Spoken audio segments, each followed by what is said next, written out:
मेरे दिव्य गुरुदेव श्री परमहंस योगानंद जी के द्वारा ये टॉपिक गुरुदेव और शिष्यों के प्रश्न उत्तर से लिया गया है।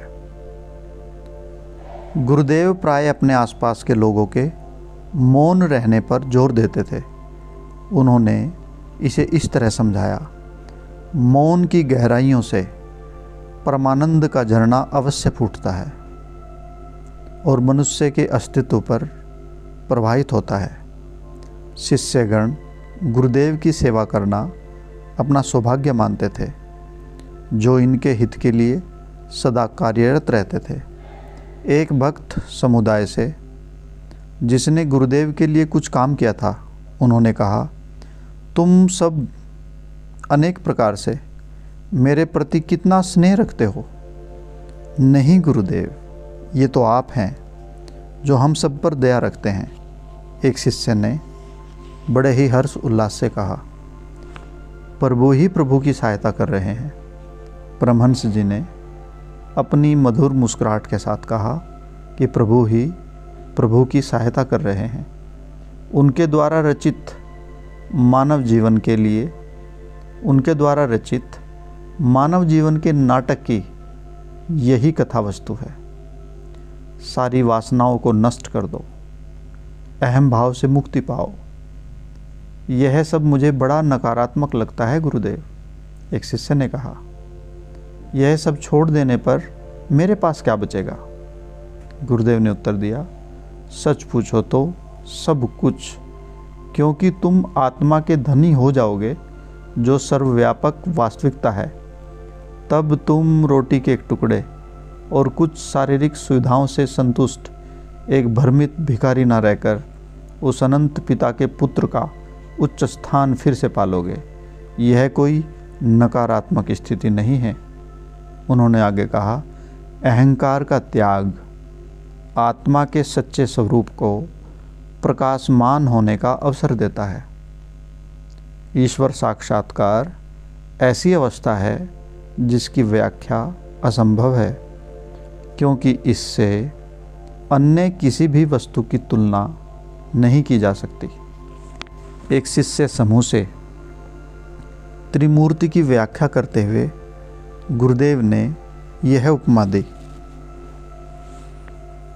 हम यह कह सकते हैं कि दृश्य जगत से परे उस स्पंदन रहित शून्य में स्थित परमपिता ईश्वर ही मूलधन है।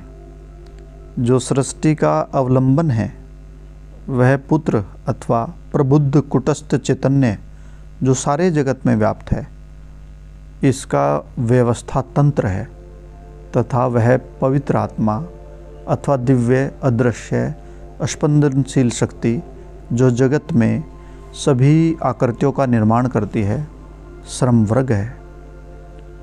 एक शिष्य ने पूछा, गुरुदेव, आपने हमें सिखाया कि वस्तुओं के लिए प्रार्थना मत करो, बल्कि केवल यही चाह रखो कि हमें ईश्वर का साक्षात्कार प्राप्त हो।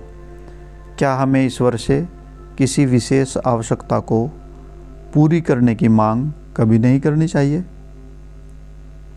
परमहंस जी ने उत्तर दिया, प्रभु से यह कहना कि हमें कुछ चाहिए अनुचित नहीं है, किंतु यह अधिक विश्वास की निशानी होगी यदि हम केवल इतना ही कहें, परमपिता, मैं जानता हूँ कि आपको मेरी हर आवश्यकता का पहले से ही पता है। अपनी इच्छा के अनुसार आप मेरा निर्वाह करें। उदाहरण के लिए, यदि कोई मोटर गाड़ी चाहता है तथा इसके लिए पर्याप्त तीव्रता से याचना करता है, तो वह उसे मिलेगी, किंतु मोटर गाड़ी का होना शायद उसके हित में न भी हो। कभी कभी प्रभु हमारी छोटी छोटी प्रार्थनाओं को अस्वीकार कर देते हैं, क्योंकि वे हमें अधिक अच्छा उपहार देना चाहते हैं। उन्होंने आगे कहा, ईश्वर में अधिकाधिक विश्वास रखो।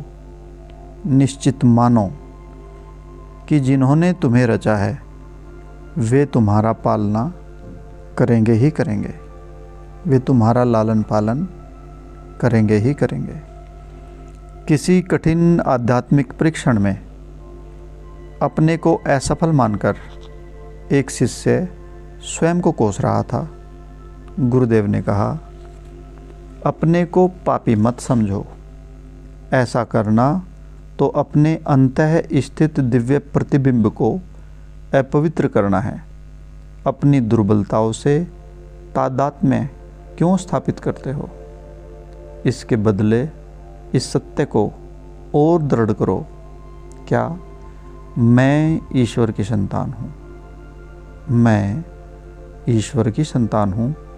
उनसे प्रार्थना करो, बुरा अथवा भला, मैं आपका ही हूँ। हे परमपिता, आपकी स्मृति मुझ में पुनः जागृत हो।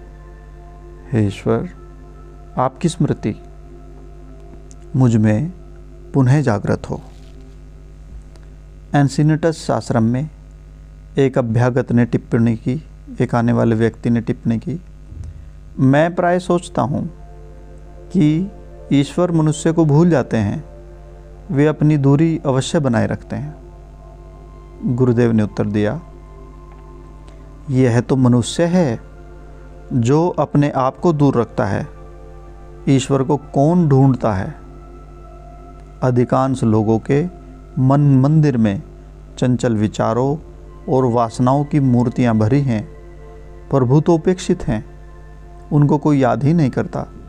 फिर भी समय समय पर वे अपने प्रबुद्ध पुत्रों को, संतों को, मनुष्य मात्र को उसकी दिव्य परंपरा की याद दिलाने के लिए भेजते रहते हैं। ईश्वर हमारा साथ कभी नहीं छोड़ते। अपनी प्यारी संतान की सहायता तथा उसकी आध्यात्मिक उन्नति के लिए वे चुपचाप सभी तरह के काम करते रहते हैं। एक नए साधक से जो उनका उपदेश चाह रहा था, गुरुदेव ने कहा, संसार तुम में बुरी आदतें पैदा कर देता है, किंतु उनसे जो गलतियां उत्पन्न होती हैं उनके लिए संसार जिम्मेदारी नहीं लेता। फिर उस झूठे मित्र यानी कि संसार को अपना सारा समय क्यों देते हो? प्रतिदिन 1 घंटा वैज्ञानिक ढंग से आत्म अन्वेषण, सेल्फ रिसर्च के लिए अलग रख दो। तुम्हें जीवन, परिवार, धन तथा अन्य सर्वस्व देने वाले ईश्वर क्या तुम्हारे 24वें भाग से के भी अधिकारी नहीं हैं? 24 घंटे में क्या 1 घंटा भी आप उनको नहीं दोगे? गुरुदेव, कुछ लोग संतों की हंसी क्यों उड़ाते हैं? एक शिष्य ने पूछा। गुरुदेव ने उत्तर दिया, कुकर्मी सत्य से घृणा करते हैं तथा सांसारिक लोग जीवन के उतार चढ़ाव से संतुष्ट रहते हैं। ऐसे लोग बदलना नहीं चाहते। अतएव संतों के विचार उन्हें व्याकुल कर देते हैं। उन लोगों की तुलना उस मनुष्य से की जा सकती है जो वर्षों तक एक अंधेरी कोठरी में रहा हो। कोई आता है और वहाँ रोशनी जला देता है। उस अंधप्राय आदमी को यह अकस्मात चमक अस्वाभाविक प्रतीत होती है। जय गुरु जी।